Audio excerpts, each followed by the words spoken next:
माता, अब मैं समझ गया। फूफा जी ब्रह्मदेव वास्तव में त्रिखुर के समक्ष नहीं थे। आपने अपनी मोहन विद्या से उनके वहाँ होने का भ्रम उत्पन्न किया था।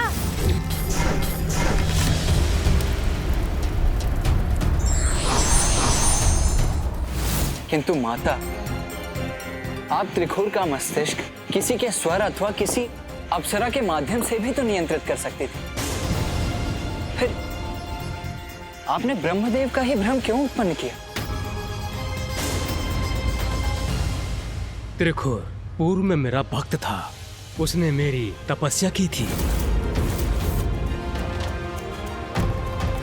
इसके लिए आवश्यक था कि त्रिखुर मेरे उस स्वरूप को देखे जिसके प्रति कभी उसके मन में सम्मान था, जिस पर उसे विश्वास था।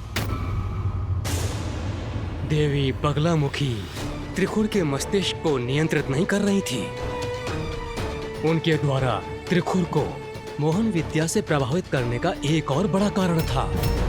उसके अहंकार का नाश कर उसे सन्मार्ग पर लाने का एक अवसर देना था। फिर क्या हुआ माता? फिर त्रिखुर ब्रह्मदेव को अपने भवन में ले गया गणेश।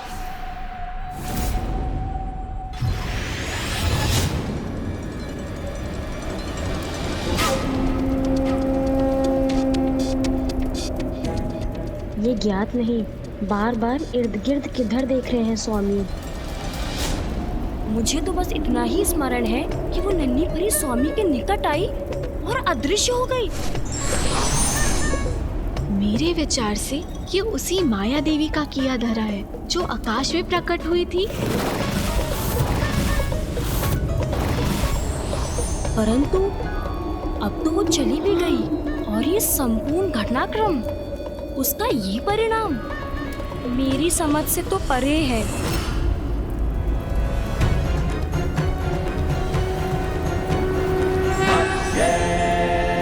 उच्चाटन, उच्चाटन, उच्चाटन।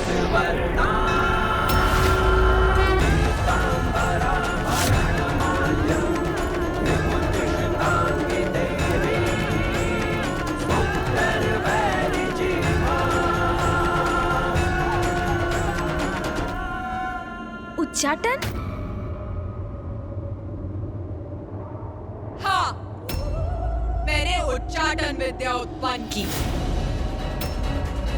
जिससे किसी को भी विक्षिप्त बनाया जा सकता है, जिससे वो विचित्र व्यवहार करने लगता है, जो नहीं कहना चाहिए वो कहने लगता है, जो नहीं करना चाहिए वो करने लगता है। और अब यही अवस्था त्रिखुर की भी होने वाली थी।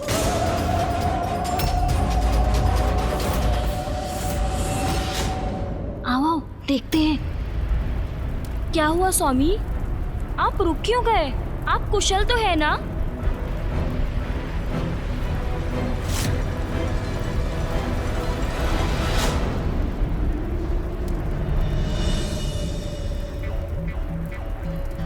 आपको अपने साथ अपने राजमहल में पाकर मैं कृतार्थ हुआ।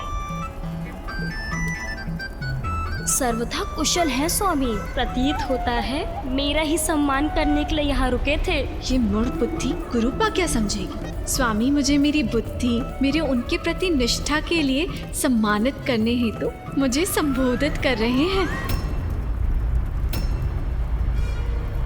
आइए, मैं स्वयं आपको राजमहल के भीतर ले चलता हूँ। अवश्य असुर सम्राट, अवश्य। मेरा इतना सम्मान, किंतु ये तो होना ही था। इसी पल की प्रतीक्षा तो मैं कब से कर रही थी।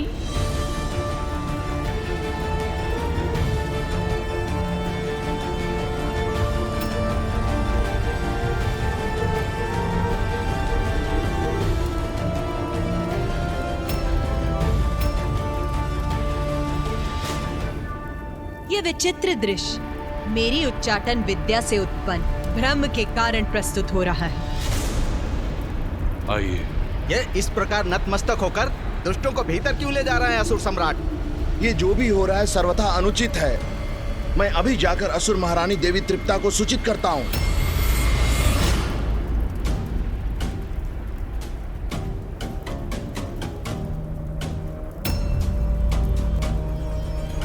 आपके राजभवन में आपका स्वागत है। आहा, मेरा राजभवन। इतना कर्ण प्रिय संवाद, मेरा इतना सम्मान, अति आनंदित हूँ मैं आज। असुर सम्राट त्रिखुर की जय हो, असुर सम्राट त्रिखुर की जय हो, असुर सम्राट त्रिखुर की जय हो, असुर सम्राट। बस! मात्र मेरी जय जयकार क्यों कर रहे हो तुम? इनकी क्यों नहीं?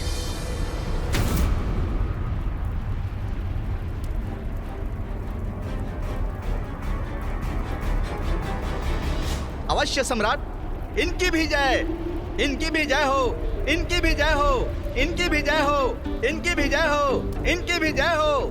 मेरी जय जयकार हो रही है यहाँ। असुर सम्राट की प्रथम सेविका हूँ मैं, तो मेरी जयकार तो होनी ही चाहिए। इनकी भी जय हो, इनकी भी जय हो। हाँ, अब उचित है। आइए, आप अपनी राजसभा में प्रवेश कर अपना स्थान ग्रहण करें।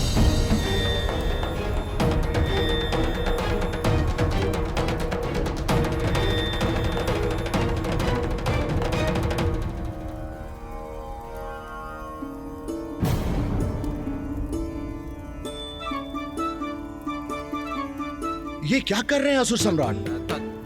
इन चाटुकार मूर्खाओं का इतना आदर क्यों कर रहे हैं असुर सम्राट?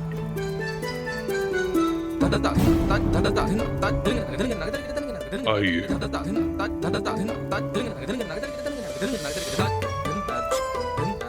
अब अपना आसन स्वीकार करने की कृपा कीजिए।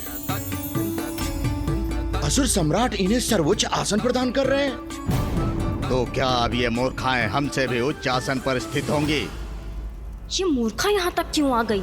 स्वामी तो मुझे ही संबोधित कर रहे थे। स्वामी मेरा सम्मान कर रहे हैं, तो ये कुरूपा क्यों मुस्कुरा रही है? व्रथामती, हटो यहाँ से। वो आसन मेरा है।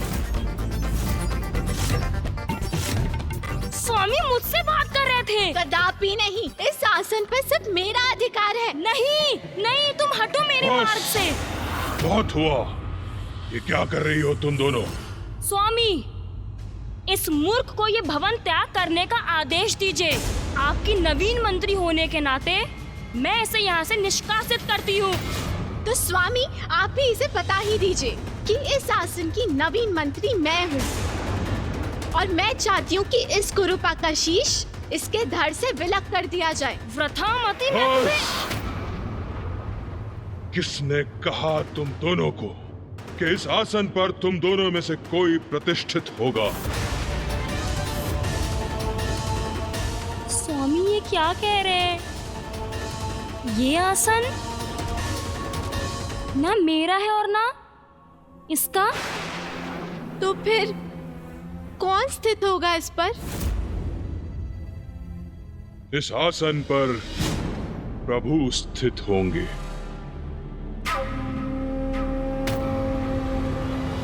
किंतु यहाँ तो कोई भी नहीं है।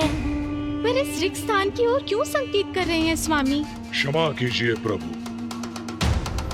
ये दोनों आरंभ से ही भिन्न भिन्न उत्पात उत्पन्न करती रही हैं। परंतु आप चिंता न करें, आप आसन ग्रहण करें।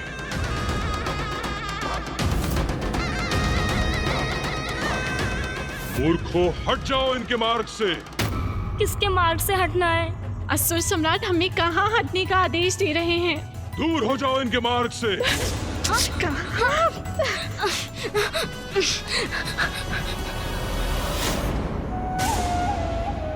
आइए प्रभु, आसन ग्रहण कीजिए। असुर सम्राट त्रिखुर को यह क्या हुआ है? मैं तो इससे ही अचंभित था कि वो इन दोनों मूर्खाओं को आसन पर बिठा रहे हैं, किंतु अब तो और भी विचित्र स्थिति हो गई है। वो किसी और को वहां स्थित होने का अनुरोध कर रहे हैं, किंतु वहां तो कोई है ही नहीं।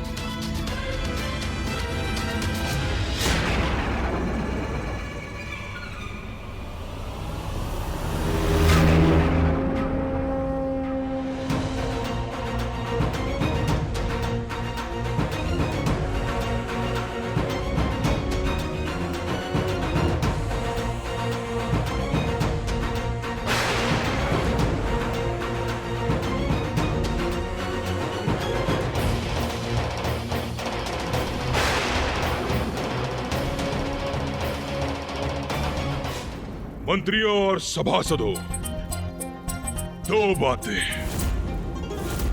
एक, तुम सबको ज्ञात तो होगा ही कि मैंने नारायण और महादेव को परास्त कर दिया है और इंद्र एवं सभी देवता मेरे बवंडर की भेंट चढ़ चुके हैं। और दो, मैं इस ब्रह्मांड का निर्विवादित एक छत्राधिपति बन गया हूं। ये सब क्या अनर्गल प्रलाप कर रहे हैं महाराज? ये अकस्मात क्या हो गया महाराज को? मेरी धृष्टता क्षमा कर दें असुर सम्राट, किंतु हमने तो इसके विपरीत ही कुछ सुना था। पुत्र त्रिकोर, मुझे खेद है, जिसकी मुझे शंका थी वही सत्य हुआ। क्या हुआ प्रभु? क्या शंका थी आपकी? ऐसा क्या सत्य है जो आपको दुखी कर रहा है?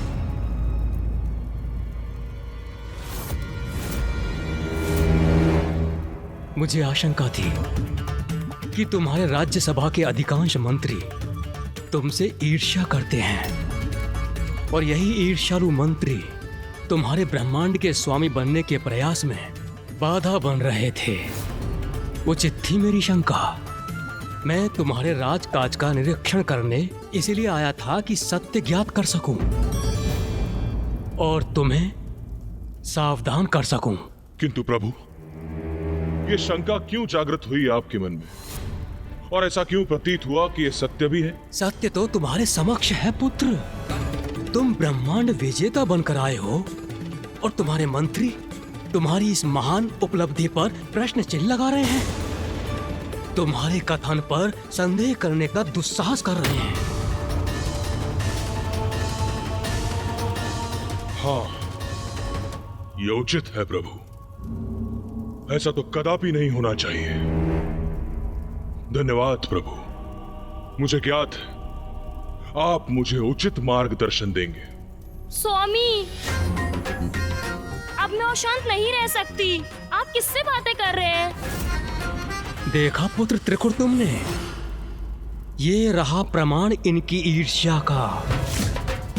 तुमने अपनी राज्यसभा में मुझे इतना महत्वपूर्ण स्थान दिया और ये लोग मुझे अनदेखा कर मेरी उपेक्षा कर रहे हैं, वो भी तुम्हारे समक्ष, जैसे कि तुम कोई विक्षिप्त असुर हो।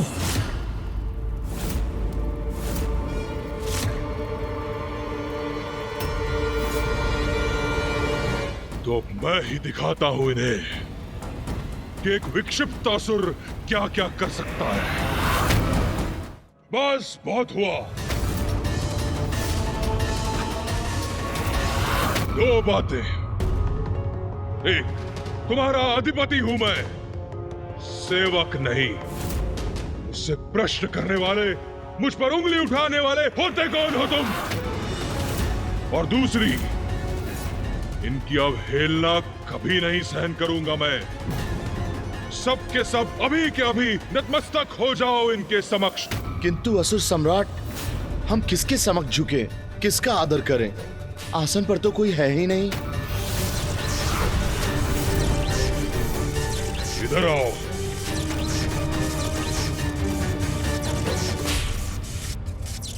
मेरे आदेश की अवहेलना कर रहे हो तुम।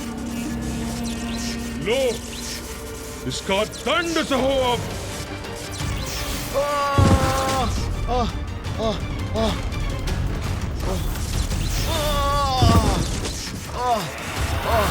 नहीं,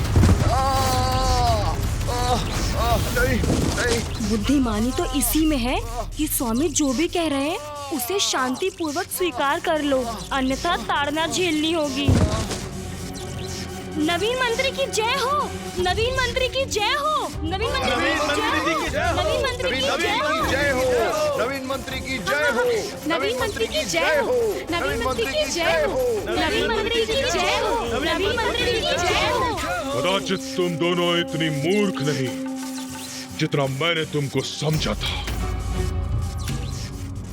जब से हम यहाँ आए हैं, तुम सभी दुष्ट मेरे प्रभु की अवहेलना कर रहे हो, क्योंकि मेरे प्रति ईर्ष्या से भरे हुए हो तुम सभी। और अब ताड़ना के भय से अचानक इन दोनों को वो दिखाई देने लगे। अब और कौन शेष है जिसे प्रभु दिखाई नहीं दे रहे हैं? बोलो। हाँ हाँ, मुझे भी दिख रहे हैं। दिखाई दे रहे हैं। हाँ हाँ हाँ हाँ, मुझे भी दिखाई दे रहे हैं। हाँ असुर महाराज, मैं तो शुरू से ही देख रहा हूँ इन्हें। वो तो हमारे साथ ही हैं। नवीन मंत्री नवीन मंत्री की जय हो, नवीन मंत्री की जय हो, नवीन मंत्री की जय हो, नवीन मंत्री की जय हो। भय के बिना आदर प्राप्त नहीं होता।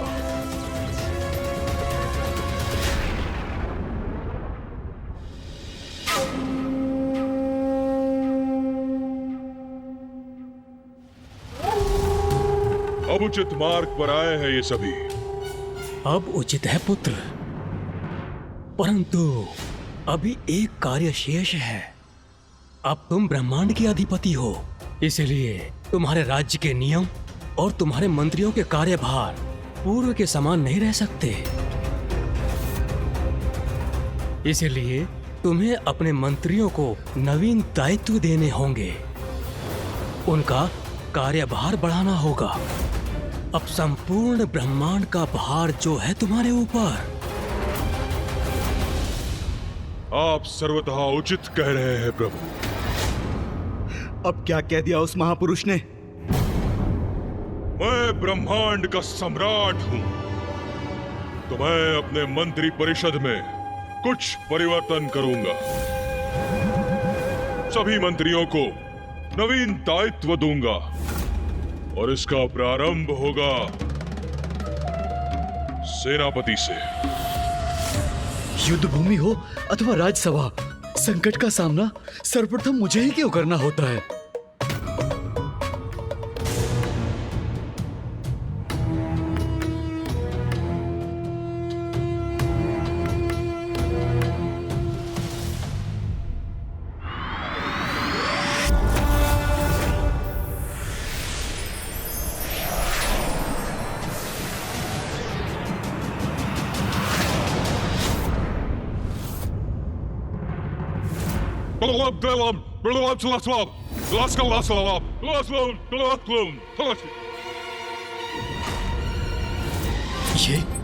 ये क्या कर रहे हैं असुर सम्राट? समझ गए ना सेनापति? समझ गया। असुर सम्राट ने जो कहा उसमें समझने योग्य कुछ कहाँ था, किंतु यदि मैंने ऐसा कहा तो कदाचित मैं उनके हाथों प्रताड़ना का भागी बनूंगा। अवश्य असुर सम्राट, मैं सब समझ गया। मुझे अपने नवीन दायित्व स्वीकार है असुर सम्राट। सेनापति समझ गए, किंतु मुझे तो कुछ समझ नहीं आया। कदाचित ये मेरी बुद्धि की कमी तो नहीं? जी।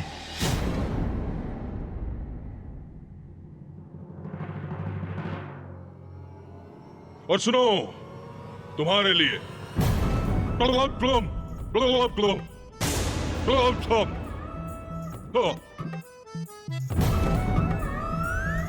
समझ गए ना तुम सब? जी जी असुर सम्राट, सब समझ गए। असुर सम्राट, सब समझ गए। जी असुर सम्राट।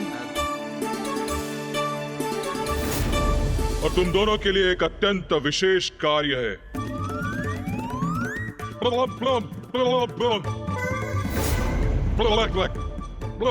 जी स्वामी, उचित है, हम समझ गए। रुको दुर्मुखा, तुम्हारे लिए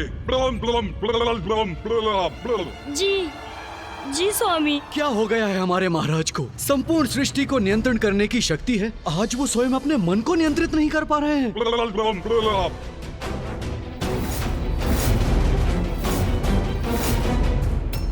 वो दुष्ट अपनी विक्षिप्त बुद्धि से संपूर्ण सृष्टि को संकट में डाल रहा था और आपने उच्चाटन विद्या का प्रयोग कर उसे वास्तव में विक्षिप्त बना दिया। किंतु अभी तो उसे और सीख प्राप्त होनी थी ना माता।